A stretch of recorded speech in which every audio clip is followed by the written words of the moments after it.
Rove. They can control Jay-Z and Beyonce. I know you, man. But they can't control me. You see, it ain't no name I won't name. It's Joe Rogan and Katt Williams just did something nobody saw coming. No warning, no soft launch, no polite industry whispers behind closed doors. They looked straight into the camera and basically said, enough is enough. And now, Hollywood is shaking. Because this time, it's not just vague hints. It's not just jokes disguised as punchlines. It's not just podcast speculation. The guy who told me about Epstein's Island more than a decade ago, and I thought it was the craziest thing I'd ever heard. I was like, what are you saying? There's an island, like it sounds like a plot in a movie. There's an island where they fly famous rich scientists and politicians and they compromise them with underage girls and get it on film so they could use it against them. I'm like, what? That sounds like lizard people. Joe Rogan and Katt Williams are claiming they've connected dots from the Epstein files that point to 9 major celebrities who are suddenly very quiet, very defensive, and in some cases, allegedly trying to distance themselves from anything and anyone tied to that infamous name. And if you think this is just another internet rumor cycle, think again. What makes this different is the combination. Joe Rogan, the world's biggest podcaster with access to researchers, journalists, and insiders. He was the first one to warn me about a social credit score system. He's like, they're going to try to implement a social credit score system, and your money is going to be tied. They'll have centralized digital currency, and your money will be tied to your social credit score system, and you step out of line, you won't be able to buy things. And Katt Williams, the comedian who has spent years calling out powerful people in Hollywood, while everyone laughed him off as crazy. But here's the twist. Now, the same things Katt was shouting about years ago are showing up in official court documents, flight logs, testimonies, emails. And suddenly, those old jokes don't sound so funny anymore. The Tucker that we got now is Epstein Island prisoner, not Smokey. Because according to Joe and Katt, 9 celebrities are scrambling behind the scenes after new Epstein file details resurfaced. And some of those names are people fans never expected. To understand why this moment feels so explosive, you have to go back. Before the headlines, before the documentaries, before the arrests. Joe Rogan built his platform on curiosity. From UFC commentary to hosting the Joe Rogan Experience, he created a space where controversial conversations could happen without network filters. I think it is highly offensive for people who are smart enough to really know what's happening. Look, y'all talk all that about R. Kelly. Beyonce was on that island where they was kids. damn!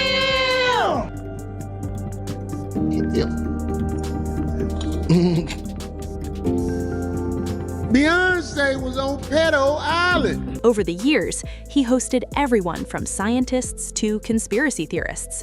Sometimes he challenged them, sometimes he just listened. But one topic kept circling back: Jeffrey Epstein. Katt Williams, on the other hand, took a different road. As a stand-up legend known for fearless comedy, he wasn't just telling jokes. He was dropping names, hinting at secret parties, talking about how Hollywood protects its own.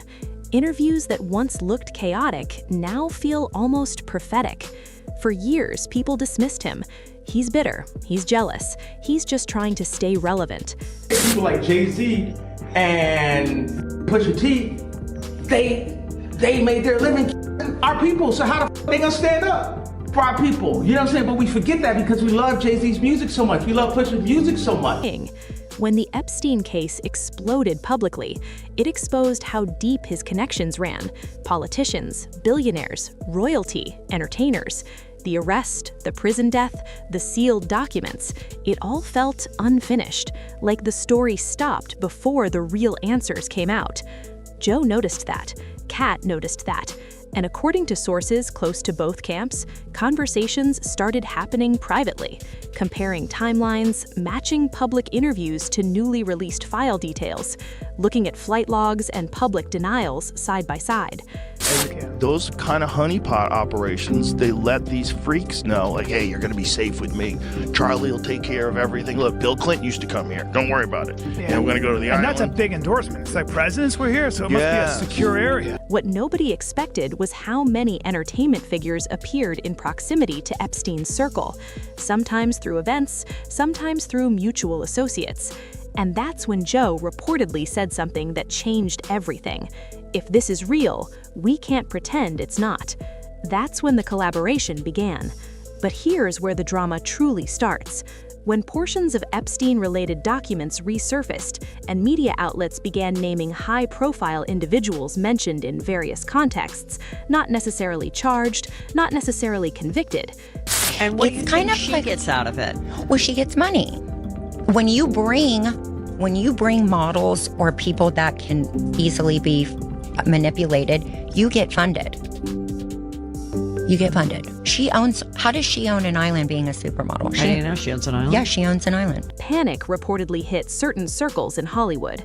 Joe and Katt claim that 9 celebrities in particular started making quiet moves. Some allegedly hired crisis PR teams. Some wiped old photos. Some suddenly stopped doing interviews.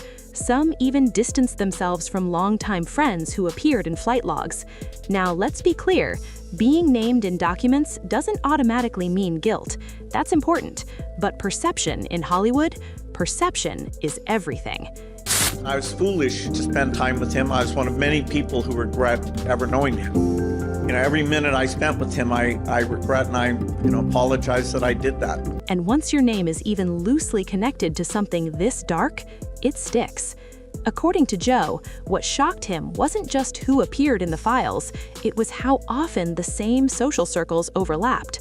Charity events, private island gatherings, exclusive fundraisers, humanitarian trips. Katt took it further. Met Jeffrey Epstein exactly one time. Did you? Yes, because I wanted to see who this man was. And I regretted it from the second I stepped in the door. He was abhorrent. He was evil personified. I had nightmares about it after. He claimed on stage that some celebrities built entire images around being activists or philanthropists while quietly associating with people later exposed in the Epstein investigation. And here's where the tension exploded. Because one of the names that keeps resurfacing in conversations around Epstein is former President Bill Clinton, whose flight log appearances were widely reported years ago. Clinton denied any knowledge of wrongdoing, but his presence on those logs opened the door to bigger questions. Then came tech giants like Bill Gates, who publicly admitted meeting Epstein multiple times, later calling it a huge mistake. His ex-wife even stated those meetings were a serious concern in their marriage. Chris Tucker that we got now is Epstein Island Chris Tucker, not Smokey. Oh, Lord.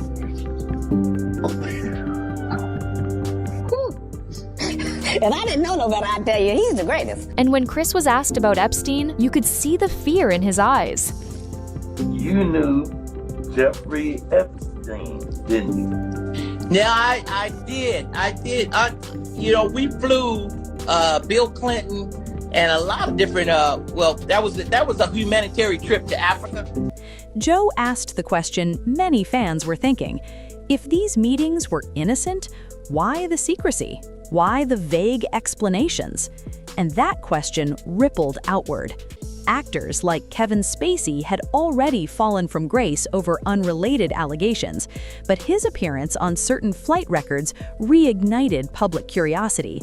Then there were other entertainers who had once attended the same elite parties, now suddenly quiet. Truly Babylon if this is the case, and so I would never speak out about it too much because I didn't want people to be like, what the f you talking about? Like, there's no way, it's Pizzagate. If somebody told you about the Epstein, and you'd be like, man, come on now, this billionaire is really taking, and what, because I don't want to f it up, but someone that worked for him, even on the child protective services side, was actually snatching those kids that were supposed to be missing kids and providing them to, like, that shit in itself ridiculous. Katt hinted that one A-list comedian, whom he refused to name directly, allegedly panicked when certain travel records resurfaced online.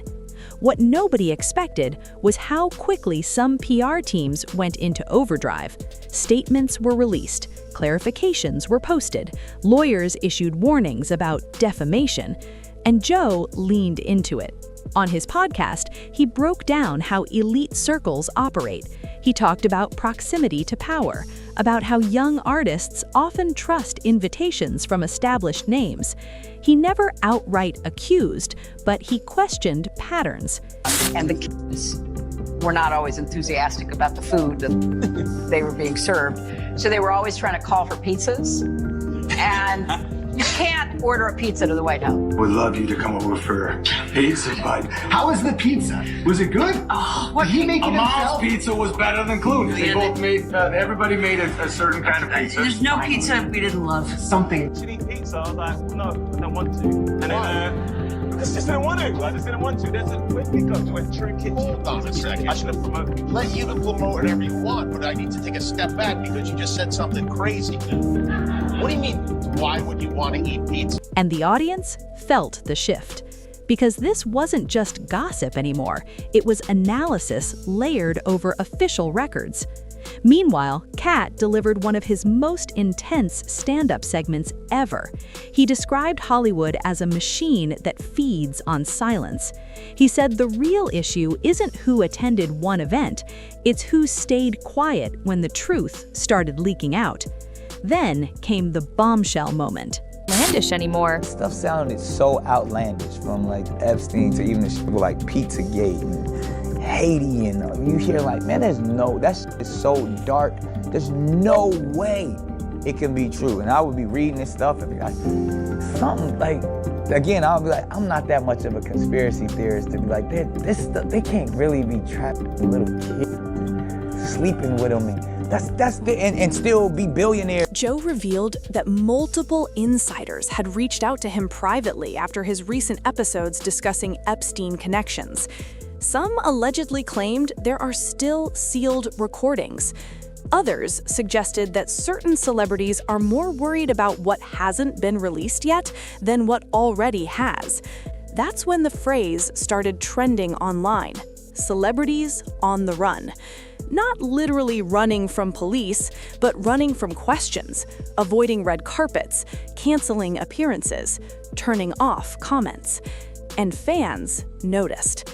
One singer abruptly postponed a tour due to scheduling conflicts. One actor quietly deleted over 200 Instagram photos. One billionaire reportedly increased private security. Coincidence? Maybe. But in the age of the internet, coincidences get dissected in real time. Joe and Katt didn't stop there. They addressed the fear. Joe said something powerful.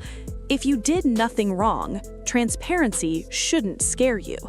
Katt followed up in an interview saying, "In Hollywood, guilt isn't always about what you did. Sometimes it's about what you saw." That line hit hard because it shifted the conversation from direct wrongdoing to complicity. And that's where things got uncomfortable.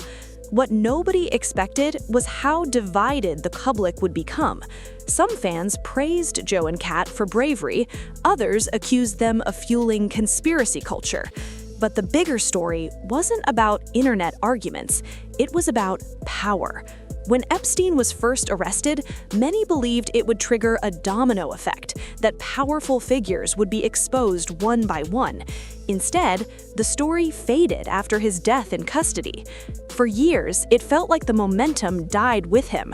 Now, Joe and Katt are trying to reignite it. They're not prosecutors, they're not detectives, but they have platforms that reach millions, and that's influence. Behind the scenes, Hollywood reportedly isn't laughing.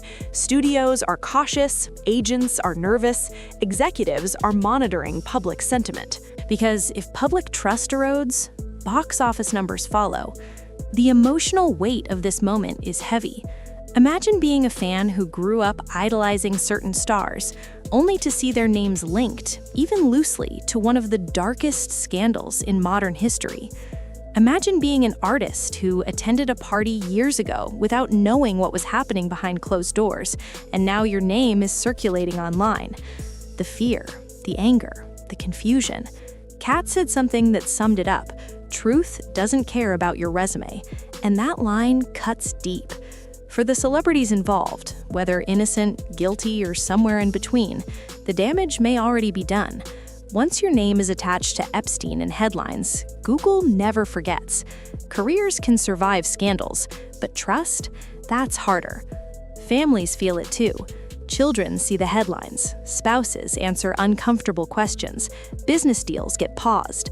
Joe admitted on air that exposing powerful networks isn't safe. He hinted that pressure comes in subtle ways: phone calls, pulled sponsorships, sudden criticism campaigns. But he also said staying silent felt worse. And now the world is watching to see what happens next. Will more documents be released? Will any of the 9 celebrities directly address the claims? Will mainstream media dig deeper or quietly pivot away again? That's the question hanging in the air. Because this isn't just about Epstein anymore. It's about accountability in elite spaces. It's about how influence protects people until it doesn't. Joe Rogan and Katt Williams have thrown a spotlight into a room many would rather keep dark. Maybe nothing comes of it. Maybe everything does. But one thing is certain: the silence has been broken again. And when silence breaks, stories follow. So the real question isn't whether 9 celebrities are nervous. The real question is this: if more names surface tomorrow, will the world finally demand answers, or will it scroll past and move on like before? Because if Joe and Katt are right, this is only the beginning, and Hollywood might never look the same again.